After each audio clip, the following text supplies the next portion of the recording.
এখনো বিশ্বাসই করতে পারছেন না আদরের সন্তান এই পৃথিবীতে নেই। গণমাধ্যমে কথা বলতে গিয়ে বারবার কান্নায় ভেঙে পড়ছিলেন জগন্নাথ বিশ্ববিদ্যালয়ের শিক্ষার্থী জোবায়েদ হোসেনের বাবা।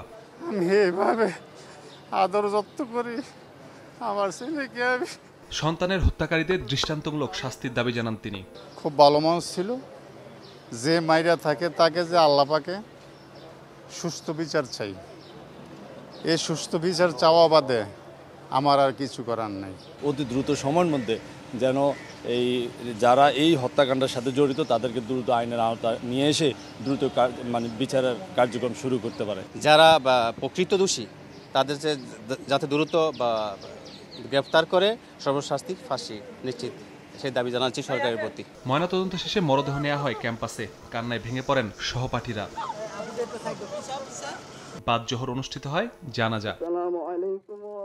পরে বিশ্ববিদ্যালয়ের ভাষা শহীদ রফিক ভবনে সংবাদ সম্মেলন আয়োজন করা হয়। জোবায়েদের মৃত্যুতে 2 দিনের শোক ঘোষণা করা হয় বিশ্ববিদ্যালয়ে। শিক্ষক সমিতি আসামিদের ধরতে মঙ্গলবার সকাল 10টা পর্যন্ত আলটিমেটাম দেন। হত্যার বিচারের আগ পর্যন্ত মাঠে থাকার হুঁশিয়ারিও দেন উপাচার্য। আগামীকাল সকাল 10টার মধ্যে এই হত্যার সাথে যারা জড়িত তাদের প্রত্যেককে চিহ্নিত করে হত্যার মোটিভকে উদ্ঘাটন করে তাদেরকে আইনের আওতায় আনতে হবে। যতক্ষণ না পর্যন্ত এর উপযুক্ত বিচার নিশ্চিত না হয়। এখানে ছাত্রছাত্রীরা আছে, তারা তাদের মতো করে যে সমস্ত কর্মসূচি নিচ্ছে আমরা সবগুলোর সাথেই আছি। পরে ডিএমপি লালবাগ বিভাগের উপকমিশনার জানান, আসামিদের শনাক্ত করা হয়েছে। আলটিমেটামের আগে আসবে আইনের আওতায়। এখন আমাদের মূল টার্গেট হলো আমার প্রকৃত অপরাধী যারা যারা চুরি চালাইছে তাদেরকে অ্যারেস্ট করা।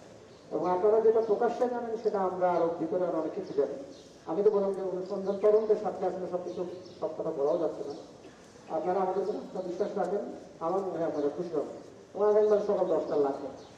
রোববার বিকেলে পুরান ঢাকার আরমানিটোলায় খুন হন জগন্নাথ বিশ্ববিদ্যালয়ের শিক্ষার্থী জোবায়েদ হোসাইন। মাসুদুর রহমান, সময় সংবাদ, ঢাকা।